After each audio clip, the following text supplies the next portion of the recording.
कैसे हो दोस्तों। राजस्थान सेवा नियम की अपन आगे बढ़ते हुए अध्याय 14 करेंगे, स्थानीय निधियों के अधीन सेवाएं। और दोस्तों, इसको करने से पहले मैं एक कमेंट लूंगा।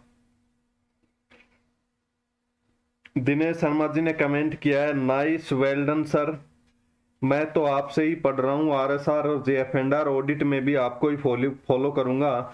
मेरे साथ वाले बता रहे थे कि वो कोचिंग का नाम नहीं लूंगा दोस्तों मैं, मेरे साथ वाले बता रहे थे कि वो कोचिंग में ऐसे पढ़ाया ही नहीं, उनका इतना क्लियर नहीं है। वो डाउट मेरे से पूछते हैं और फिर कहते हैं कि हमें तो ऐसे समझाया ही नहीं, बस किताब की भाषा बोल देते हैं। 15,000 रुपए से ऊपर फीस ले ली, कंसेप्ट क्लियर नहीं कराते। तो दोस्तों, अपन दूसरे किसी शिक्षण संस्थान पे मैं आरोप प्रत्यारोप नहीं करूंगा, ना ही मैं नाम लूंगा किसी भी शिक्षण संस्थान का। लेकिन दोस्तों, ये तो स्टूडेंट्स को ही तय करना पड़ेगा कि कौन सी चीज कहाँ से पढ़नी चाहिए और कैसे पढ़नी चाहिए।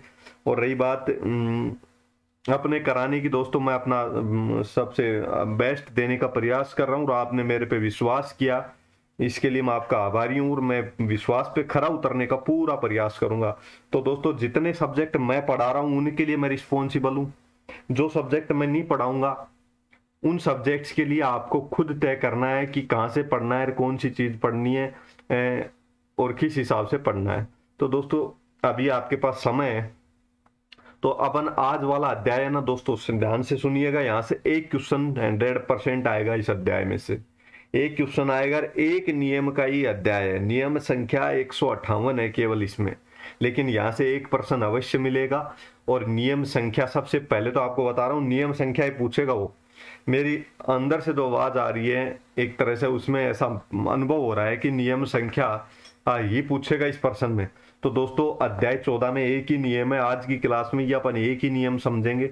समझ में नहीं आएगा तो दोस्तों ये नियम रटना बहुत मुश्किल हो जाएगा। नियम संख्या 158 थोड़ा टफ नियम है। टफ तो कैसे है, थोड़ा बहुत लेंदी है। अगर समझ में नहीं आएगा तो फिर उसको कैसे करोगे आगे। तो दोस्तों, टफ मेरे को हो सकता है, मेरे को टफ नहीं लगते हो। तो दोस्तों, ऐसी स्थिति है। तो अब अपन एक एक पॉइंट पे बात करेंगे। सबसे पहले आप स्क्रीनशॉट ले लें दोस्तों, बाद में भूल जाता हूँ। Page number 1, 2, 3, 4, 5, 6,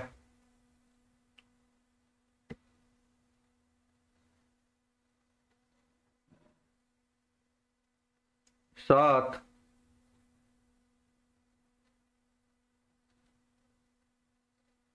8, 9, 10। दोस्तों, ये 10 पेज है आपके लिए। अब अपन रफ स्लाइड में एक एक नियम को समझेंगे। सबसे पहले दोस्तों, अध्याय संख्या 14।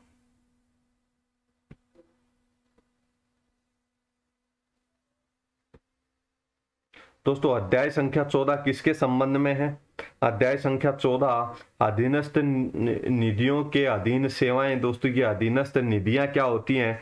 दोस्तों, ये अधीनस्थ निधियां जैसे अपनी पंचायत समिति होती है, ग्राम पंचायत के ऊपर जो होती है पंचायत समिति, जिला परिषद, या अधीनस्थ निधियां जो भी होती हैं, वो कोई निगम, जैसे राजस्थान राज्य परिवहन निगम है, जिस प्रकार से राजस्थान राज्य खाद्य निगम है, राजस्थान राज्य बीसू का भी अपने यहाँ होता है, खाद्य निगम है, राजस्थान युवा बोर्ड है। इस बहुत सारे निगम बने हुए हैं राज्य सरकार के अंदर, कंपनियां बनी हुई है, एक तरह से निगम होता है, कॉरपोरेशन। तो उनके अधीन किसी कर्मचारी को स्थानांतरित कर दिया जाए तो उसकी सेवाओं के संबंध में नियम है। आपको सीधा सा कुछ भी याद नहीं रखना, सीधा एक शब्द में याद रखना है। अध्याय 14 किसके संबंध में? स्थायी निधियों के अधीन सेवाओं के संबंध में। कौन सा अध्याय है?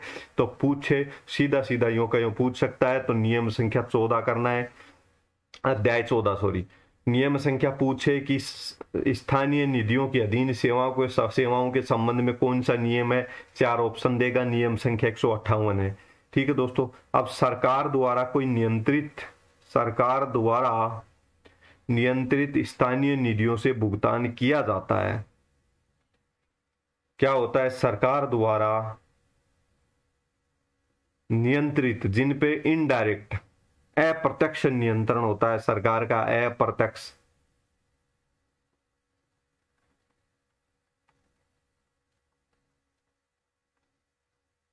सरकार का दोस्तों जिन पे अप्रत्यक्ष क्या होता है, सरकार का द्वारा नियंत्रित यानी अप्रत्यक्ष नियंत्रण जिन पे सरकार का होता है, स्थानीय निधियों से अगर भुगतान किया जाता है किसी कर्मचारी के वेतन भत्ते और पदोन्नति पेंशन सबका स्थानीय निधियों से अगर भुगतान किया जाता है, वहां पर राजस्थान आरएसआर का मतलब राजस्थान राज्य सेवा नियम, राजस्थान सेवा नियम का अध्याय 1 से 12 के नियम लागू होंगे। यानी कि दोस्तों जो अभी अपन अध्याय पढ़ते आ रहे हैं क्रम से, उनमें से अध्याय 1 से 12 तक के नियम लागू होंगे। किस पर लागू होंगे? स्थानीय निधियों से भुगतान किया जाता है तो कि कौन से अध्याय के नियम लागू होंगे ये भी पूछ सकता है। तो अध्याय 1 से 12 तक के नियम लागू होंगे। जिन कर्मचारी राज्य सरकार के अप्रत्यक्ष नियंत्रण वाली स्थानीय निधियों से अगर किसी कर्मचारी को वेतन भत्ते पेंशन अवकाश का भुगतान किया जाता है तो उन पर क्या लागू होगा? अध्याय 1 से 12 के नियम लागू होंगे। अर्थात इसका अर्थ क्या है, दोबारा समझ लीजिए सरल भाषा में, वेतन भत्ते, पदोन्नति, वेतन, अवकाश पर देय वेतन किसके अनुसार मिलेगा? इन कर्मचारियों को स्थानीय निधियों में कार्य कर रहे हैं अध्याय 1 से 12 के नियम अनुसार मिलेगा। दोस्तों यहां तक समझ में आ गया होगा, मैं उम्मीद करता हूं। कुछ याद नहीं रखना, ये याद रखना है। मैं 2 सेकंड में तीनों पॉइंट बोल के बता रहा हूँ। अध्याय 14 किसके संबंध में? स्थानीय निधियों के अधीन सेवाओं के संबंध में है। नियम संख्या 158 स्थानीय निधियों के अधीन सेवाओं के संबंध में है। स्थानीय निधियों के अधीन जो सेवाएं आती हैं उन पर उनसे स्थानीय निधियों से किसी कर्मचारी को भुगतान किया जाता है, ऐसे कर्मचारियों के संबंध में अध्याय 1 से लेकर 12 तक के प्रावधान उनकी पेंशन भुगतान, वेतन भुगतान के संबंध में लागू होंगे। तो दोस्तों ये तीनों पॉइंट हुए। अगला, पूर्व सेवा का पेंशन लाभ दिया जाएगा। या मान लीजिए कोई किसी कर्मचारी है, राम, समझिएगा दोस्तों, समझना बहुत जरूरी है दोस्तों। राम ये कर्मचारी है राज्य सरकार का, इसको राजस्थान खाद्य निगम में लगा दिया।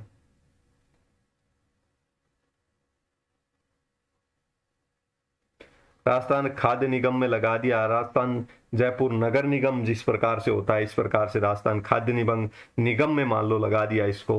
राम व्यक्ति हैं, इनके खुद के कर्मचारी होते हैं निगम के, लेकिन कई बार सरकारी कर्मचारियों को इनकी सेवा में भेज दिया जाता है। तो राम एक कर्मचारी है, राज्य सरकार का कर्मचारी था। 15 साल राज्य सरकार, 15 वर्ष हो गए थे नौकरी करते करते, फिर उसको राजस्थान खाद्य निगम में भेज दिया। तो दोस्तों उसने जो राज्य सरकार में 15 साल नौकरी की, इसके संबंध में पेंशन मिलेगी नहीं मिलेगी, क्या स्थिति बनेगी, उसके संबंध में नियम कह रहा है। पूर्व सेवा का पेंशन लाभ दिया जा सकता है उसको। पूर्व में जो सरकारी सेवा की 15 साल, फिर उसको निगम में भेज दिया गया, उसने सहमति दे दी, उसको निगम में नौकरी लगा दिया किसी कारणवश। तो दोस्तों जो 15 वर्ष सेवा की उसका पेंशन लाभ दिया जा सकता है उसको। एक पॉइंट, स्थानीय निधि में स्थानांतरित करने पर कैसे दिया जाएगा ये पेंशन का लाभ? दोस्तों उसकी स्थानीय निधि में, मान लीजिए राजस्थान खाद्य निगम के द्वारा जो प्रोविडेंट फंड भविष्य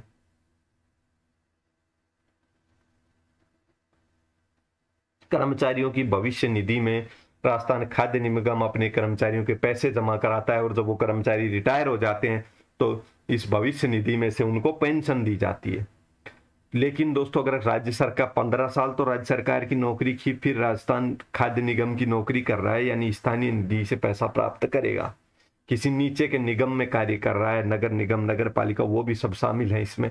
तो इस प्रकार से दोस्तों ज्यादा सोचने की जरूरत नहीं है। पूर्व सेवा की पेंशन लाभ दिया जाएगा, जो यहाँ पे राज्य सेवा में की थी उसका स्थानीय निधि पर हस्तांतरित करने पर, यानी कि राज्य सरकार ने जो उसके पेंशन के लिए अंशदान 15 साल में जमा कराया है, जो इकट्ठा किया है, उसका पेंशन अंशदान काट के और संचित निधि में जो जमा होता है रिटायरमेंट में, फिर उससे पेंशन दी जाती है। तो राज्य सरकार ने जो 15 साल में जमा कराया वो अगर इसको स्थानांतरित कर देगी राजस्थान खाद्य निगम को, तो दोस्तों इसकी भविष्य निधि में स्थानांतरित करने पर उसको पेंशन का लाभ दिया जाएगा।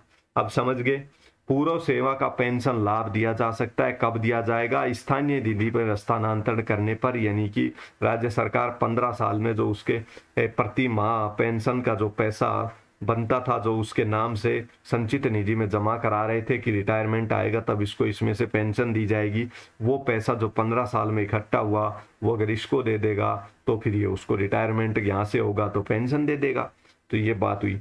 लेकिन अब इसका नियम, पूर्व सेवा पर पेंशन लाभ दिया जा सकता है, स्थानीय निधि में स्थानांतरित करने पर ये यहाँ भेज देंगे तो दे दिया जाएगा। स्थानांतरण किस आधार पे होगा दोस्तों? जोधपुर अंशदान निधि योजना, ये एक योजना है, एक निधि है, इसके अंतर्गत जो जोधपुर राज्य में कर्मचारी कार्य कर रहे थे उस समय पे उनके लिए एक ये योजना तय की गई थी। जोधपुर अंशदान निधि योजना के अंतर्गत कोई कर्मचारी आता है तो उसका जितना अंशदान बनता है प्रत्येक वर्ष पेंशन के लिए, उस अंशदान में 2% प्रति वर्ष का ब्याज जोड़ के और फिर जमा कराना होगा। योगदान जो बनता है उसका योगदान के बराबर। यानी कि कहने का मतलब ये है, स्थानीय निधियों में हस्तांतरण किस आधार पर किया जाएगा? जोधपुर अंशदान निधि योजना के अंतर्गत कर्मचारी का जो पैसा उसके पेंशन के लिए हर साल इकट्ठा किया जा रहा है उसके बराबर उसकी प्रतिवर्ष सेवा पर जो दिए उसके बराबर जोधपुर अंशदान निधि में कर्मचारी को जो जाता है उसके बराबर प्रतिवर्ष की सेवा पर 2% ब्याज जोड़ करके अगर जमा करा दिया जाएगा यहाँ पर तो उसको पेंशन लाभ दिया जाएगा। अंशदायी भविष्य निधि में जमा करा दिया जाएगा तो यहाँ पे दोस्तों ये राज्य सरकार ने पेंशन का पैसा यहाँ जमा करा दिया, तनख्वाह तो आगे की सेवा ये यहाँ पे करेगा तो यहीं से मिलेगी, और यहाँ से उसने पेंशन का जो पैसा इकट्ठा हुआ था 15 साल में वो यहाँ जमा करा दिया तो राज्य सरकार की क्या समाप्त हो जाएगी? जिम्मेवारी समाप्त हो जाएगी, किसी भी प्रकार की उस कर्मचारी के प्रति कोई जिम्मेवारी नहीं होगी। लेकिन दोस्तों ये जो अपन ने पढ़ा अभी, ये पेज आपके नियमों में वर्तमान समय में क्या हो गया? अप्रभावी हो गया, अप्रभावी हो गया। यह व्यवस्था प्रभावी नहीं है, ये अब लागू नहीं है। लेकिन दोस्तों पूर्व एग्जाम में भी ये लागू नहीं था, लेकिन यहाँ से क्वेश्चन पूछा हुआ है तो इसलिए दोस्तों मैं आपको ये बताया है, इसको याद रखना।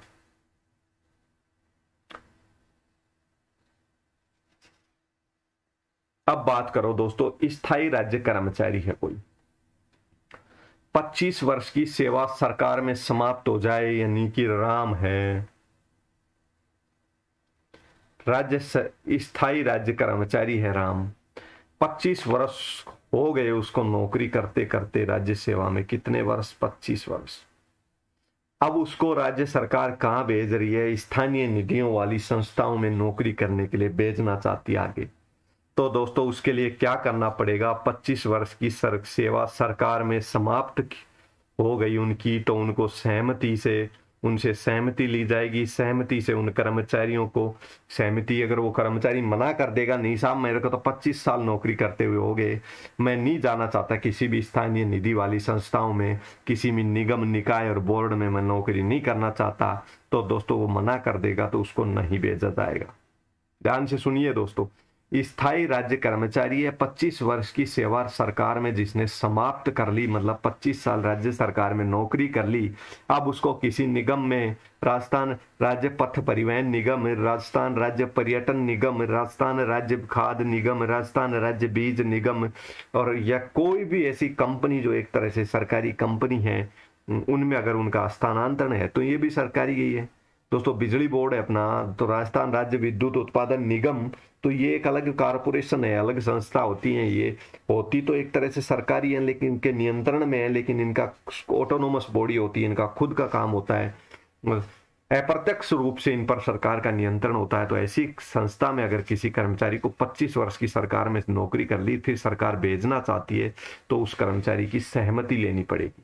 अगर कर्मचारी एग्री होगा तो भेजा जाएगा, कर्मचारी मना कर देगा तो नहीं भेजा जाएगा। और भेजा जाएगा, यस कर्मचारी कह रहा है हाँ मैं साहब चला जाऊंगा 10 साल और मेरी नौकरी के बच रहे, मैं वहां कर लूंगा नौकरी, तो प्रतिनियुक्त पर ही भेजा जाएगा, नहीं उसको डेपुटेशन पर ही भेजा जाएगा, स्थायी रूप से वहां पर नहीं भेजा जाएगा। 25 साल जिसको राज्य सेवा में नौकरी करते हो गए। तो समझ में आया तो ठीक, नहीं आया तो ठीक। एक बात सुन लो, राज्य स्थायी राज्य कर्मचारी है कोई, 25 वर्ष की राज्य सरकार में सेवा करते हुए उसको हो गए, अब उसको राज्य सरकार प्रतिनियुक्ति पर राजस्थान खाद्य निगम आदि ये जितने भी निगम है, निकाय है, इनमें किसी में भेजना चाहती है तो उस कर्मचारी से पूछा जाएगा, सहमति ली जाएगी। मना कर देगा तो नहीं भेजा जाएगा, यस करेगा तो केवल उसको डेपुटेशन पर भेजा जा सकता है, प्रतिनियुक्ति पर भेजा जा सकता है, यानी कि अस्थायी रूप से उसमें भेजा जा सकता है। जिस प्रकार से अपन विदेशी सेवा में भेज रहे थे 2-3 साल 4 साल के लिए उसको भेजा जा सकता है, तो केवल उसको प्रतिनियुक्ति पर भेजा जा सकता है। 25 वर्ष नहीं हुए हैं जिसको सेवा करते, नौकरी करते राज्य सरकार की। कितना समय नहीं हुआ? 25 वर्ष नहीं हुए हैं जिनको राज्य सरकार की नौकरी करते कर्मचारी को, मान लो 10 साल हो गए, 15 साल हो गए, लेकिन 25 वर्ष से कम हुआ है, ऐसे कर्मचारियों से पूछा जाएगा, विकल्प लिया जाएगा कि क्या आप अधीनस्थ किसी निकाय में नौकरी करना चाहोगे? तो वो कर्मचारी कहता है नो, तो दोस्तों उसको नहीं भेजेंगे। वो कहता है यस यस करना चाहूंगा, तो दोस्तों जिस दिन वो अंतर्लीन होगा, जिस दिन वो राज्य सरकार का कर्मचारी से वो निगम का कर्मचारी बनेगा किसी का, तो उस दिन से अंतर्लीन हो जाएगा, जिस दिन से, उस दिन से निकाय की सेवा में सम्मिलित हो जाएगा। जिस दिन वो अंतर्लीन हो जाएगा, यस कहेगा, उसी दिन वो क्या हो जाएगा? विकल्प होगा उसके पास। 25 वर्ष की सेवा नहीं हुई है, विकल्प होगा, नो मना कर देगा, नहीं भेजा जाएगा, हाँ कर देगा तो अंतर्लीन हो जाएगा, निकाय की सेवा में सम्मिलित हो जाएगा। तो उसको क्या क्या मिलेगा? वेतनमान मिलेगा, कैसा तनख्वाह कैसी मिलेगी? सरकार के अधीन जो उसको वेतन और भत्ते प्राप्त हो रहे थे वो यों के यों उसको उस निगम और निकाय में भी मिलेंगे। उनसे अधिक दे सकता है निकाय, उच्च उच्च वेतनमान का लाभ दे सकता है, यानी कि जो राज्य सरकार का कर्मचारी रहते हुए उसको मिल रहा था उससे अधिक भुगतान कर सकता है, कम नहीं किया जा सकता। अवकाश, पूर्व में जवा अवकाश निरंतर रखा जा सकता है, यानी कि उसने 10 साल राज्य सेवा नौकरी की, तब क्या हुआ? 10 साल उसने राज्य सेवा की जब नौकरी की, तब क्या स्थिति बनी दोस्तों? जब स्थिति ये बनी, उसने 120 मान लीजिए उपार्जित अवकाश थे उसके,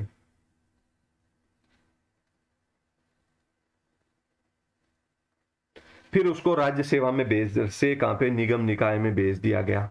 तो दोस्तों ये उपार्जित अवकाशों का क्या करेगा? निरंतर रख सकता है, ये उसके खाते में वहां पे ट्रांसफर हो जाएंगे, इनका उपयोग भी कर सकता है और वहां से भुगतान भी प्राप्त कर सकता है जहां उसका जिस निगम निकाय में भेजा जाएगा।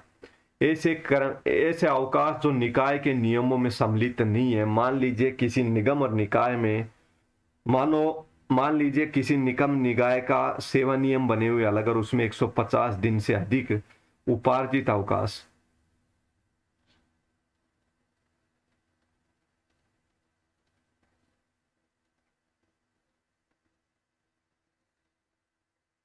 दोस्तों 150 दिन से अधिक उपार्जित अवकाश नहीं रख सकता, और किसी कर्मचारी के खाते में 180 दिन उपार्जित अवकाश हैं, और वो राज्य सेवा से कहाँ जाता है? किसी निगम की सेवा में जाता है 10 साल नौकरी करके, तो यहाँ के 180 से में से 150 तो यहाँ पे ट्रांसफर हो जाएंगे, लेकिन बचे हुए 30 का राज्य सरकार क्या कर देगी? भुगतान कर देगी। ये स्थिति कैसे बनेगी?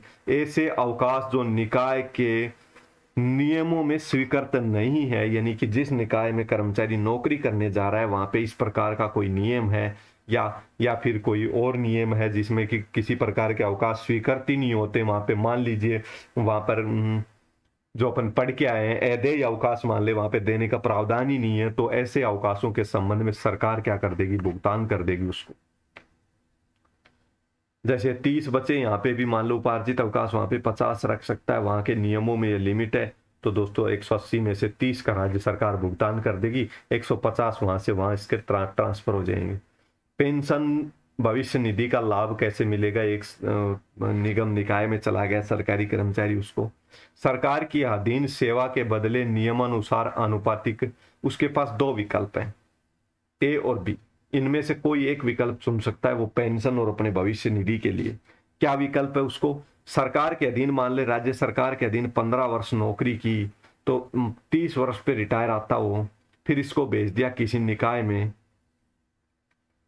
तो दोस्तों वो इस समय जो 15 वर्ष नौकरी की है, 30 वर्ष नौकरी करता तो पेंशन कुछ और मिलती, और 15 वर्ष नौकरी करके आ रहा तो कुछ पेंशन और मिलेगी। तो दोस्तों सरकार के अधीन सेवा के बदले में नियमानुसार अनुपातिक पेंशन ग्रेजुएटी प्राप्त कर ले, यानी कि आधे समय के आधार पे मान लो उसको 30,000 रुपए पेंशन मिलती है, अगर वो 30 वर्ष की आयु में रिटायर होता, 15 वर्ष में हो रहा तो 1/2, यानी कि 15,000 रुपए उसको मासिक पेंशन दी जाएगी। तो अनुपातिक, सरकार के अधीन सेवा के बदले नियमानुसार अनुपातिक वेतन और ग्रेजुएटी पेंशन और ग्रेजुएटी प्राप्त कर ले, एक ऑप्शन तो ये है। फिर वहां जाएगा जहां 15 साल बची हुई नौकरी, वहां पे जो पीएफ में उसके अकाउंट में जो पैसे डलेंगे उसके आधार पे उसको बाद में अलग से पेंशन मिल जाएगी, उसकी अलग पेंशन मिल जाएगी।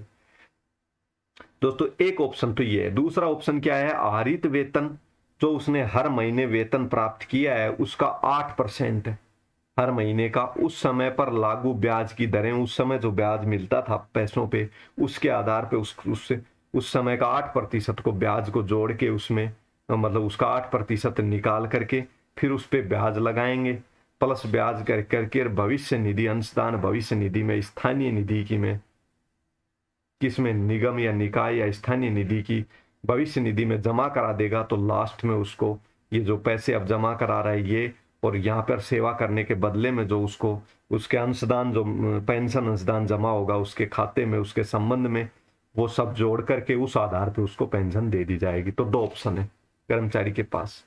या तो जैसे दोस्तों एक कर्मचारी होता है, मान लीजिए आपने बहुत देखा होगा आपके आसपास के वातावरण में, फौज की नौकरी करके कोई व्यक्ति दूसरी नौकरी करते हैं राज्य सेवा में, ऐसा आपने आपके पास आसपास बहुत देखा होगा। तो जो वो दूसरी नौकरी करते हैं तो दोस्तों आप पूछना उनसे पहले वाली नौकरी की भी उनको पेंशन मिलती है, ठीक है दोस्तों। लेकिन वो अनुपातिक पेंशन मिलती है। 15 वर्ष करके आ रहा है उसको अलग पेंशन मिलती है, और जो 30 वर्ष मान लीजिए 15 वर्ष करके आ रहा है उसको 30,000 मिल रहे हैं। और जो 60 वर्ष तक की आयु तक यानी कि 30 वर्ष के लगभग या 28 वर्ष नौकरी करके मतलब पूरी नौकरी जो करके आ रहा है फौज से उसको उतनी अधिक पेंशन मिलती है। और जो बीच में आता है 15 वर्ष पूरी करते ही न्यूनतम लिमिट पूरी करते ही जो आता है उसको कम मिलती है। फिर वो दूसरी नौकरी करता है तो वहां की अलग तनख्वाह मिलती है, वहां की अलग पेंशन मिलती है। तो नीचे वाली स्थिति में तो वो की वो स्थिति बन रही है, वो ऊपर वाले में वो की वो स्थिति बन रही है, वहां की अनुपातिक पेंशन ले लेगा तो अलग से पेंशन मिल जाएगी, यहाँ की अलग से जो यहाँ अंशदान 15 साल में बनेगा उसके आधार पे। दूसरे ऑप्शन में क्या है, उसने जो हर महीने आहरित किया था पहले वेतन उसका 8% पर ब्याज लगा करके क्या कर सकता है, राज्य सरकार में ये विकल्प चुन सकता है। राज्य सरकार उसकी भविष्य निधि में जिसमें उस निगम निकाय में भेजा जा रहा है उसमें डाल देगी, फिर वो भविष्य निधि उसके ये पैसे और आगे जुड़ेंगे वो जोड़ करके उस आधार पर पेंशन दे दी जाए। दोस्तों अस्थायी कर्मचारी है तो दोस्तों अगर वो अधीनस्थ सेवा में चला गया किसी राज्य सेवा से तो दोस्तों उसकी सेवा समाप्त समझी जाएगी, उसको जो भी भुगतान बनेगा वो सब वहां का भुगतान वहां किया जाएगा, आगे का उसके नियमों के अनुसार उसको वहां पे मिलेगा। राज्य सेवा से कार्य मुक्त कब होगा, जब जिस दिन कार्य मुक्त होगा उसी दिन राज्य सेवा से मुक्ति समझी जाएगी। नियमन पर लागू नहीं होते दोस्तों, ये क्या लागू नहीं होते, ये प्रावधान किस किस पर, प्रतिनियुक्ति का विकल्प जो प्रतिनियुक्ति पे गया है उस पर, ये अभी ऊपर जो प्रावधान पढ़ के आ रहे हैं ये लागू नहीं होते। एक बार विकल्प देने के बाद अन्य कोई शर्तें वो एक बार लिख के भेज देता है, फिर थोड़ी देर बाद उसके दिमाग में आता है कि नहीं मैं तो इस प्रकार से नहीं इन शर्तों पे कार्य करूंगा, उस कर्मचारी पे भी यह लागू नहीं होगा। सीधी भर्ती से मान लो 15 साल फौज की नौकरी करके आ गया, फिर किसी निगम निकाय में नौकरी करना चाह रहा है, रिटायरमेंट ले लिया यहाँ से और यहाँ पे टेस्ट देके नौकरी लग गया सीधी भर्ती से, तो दोस्तों तो उन पर भी ये प्रावधान लागू नहीं होंगे। उसको पहले वाली नौकरी अगर बीच में छोड़ी है तो पेंशन वेंशन नहीं मिलेगा कुछ भी। अगर पहली वाली नौकरी की न्यूनतम जो 15 वर्ष या 20 वर्ष जो भी लिमिट है वो पूरी करके आया है तो उसको वहां की पेंशन अलग मिलेगी, यहाँ का हिसाब किताब अलग होगा। तो इन पर लागू, तो ये अभी नियम जो पढ़ के आ रहे हैं किन किन पर लागू नहीं होगा, प्रतिनियुक्ति का विकल्प देने वालों पर लागू नहीं होगा, एक बार विकल्प दे के शर्त बदल रहा है उस पर लागू नहीं होगा, सीधी भर्ती में प्रक्रिया में नियुक्त है उस पर लागू नहीं होगा, राजस्थान राज्य पथ परिवहन निगम RSRTC पर भी लागू नहीं होगा, RSRTC पर भी लागू नहीं होगा, राजस्थान स्टेट इलेक्ट्रिसिटी बोर्ड बिजली बोर्ड पर भी लागू नहीं होगा। ये जो अपन अभी प्रावधान पढ़ के आ रहे हैं इनमें कोई कर्मचारी जाएगा तो लागू नहीं होगा। अब दोस्तों ये विकल्प जो अभी दे रहे थे अपन दो विकल्प पेंशन के संबंध में, वो कौन ले सकता है, 55 वर्ष की आयु पूर्ण नहीं की हो, 25 वर्ष की सेवा पूरी नहीं हुई हो, स्वतंत्र निकाय में स्थानांतरण के 3 महीने में वो विकल्प जो पढ़ रहे थे अपन दो पेंशन के संबंध में दो विकल्प अभी वो 3 महीने के अंतर्गत उसको उसके बारे में जानकारी देनी होगी। तो दोस्तों ये हो गया अपना नियम संख्या 158 और ये अध्याय भी समाप्त। यहाँ से एक क्वेश्चन आपको मिल जाएगा। धन्यवाद दोस्तों, बने रहिएगा, विश्वास बनाए रखिएगा। और दोस्तों पढ़ाने को तो सीधी सी बात ये है कि दोस्तों मार्केट में बुकें भी बहुत अधिक हैं, मार्केट के अंतर्गत कोचिंगें भी बहुत अधिक हैं। तो दोस्तों ये तो सिलेक्शन करना है आपको। और अच्छी बात है, अगर मेरे पढ़ाए हुए से अगर दोस्तों आप किसी की मदद कर पा रहे हैं तो मेरे लिए भी सौभाग्य की बात है और आपके लिए भी बहुत अच्छी बात है। तो धन्यवाद दोस्तों, आज की क्लास में इतना ही। अब अपन देखेंगे नेक्स्ट क्लास में। धन्यवाद।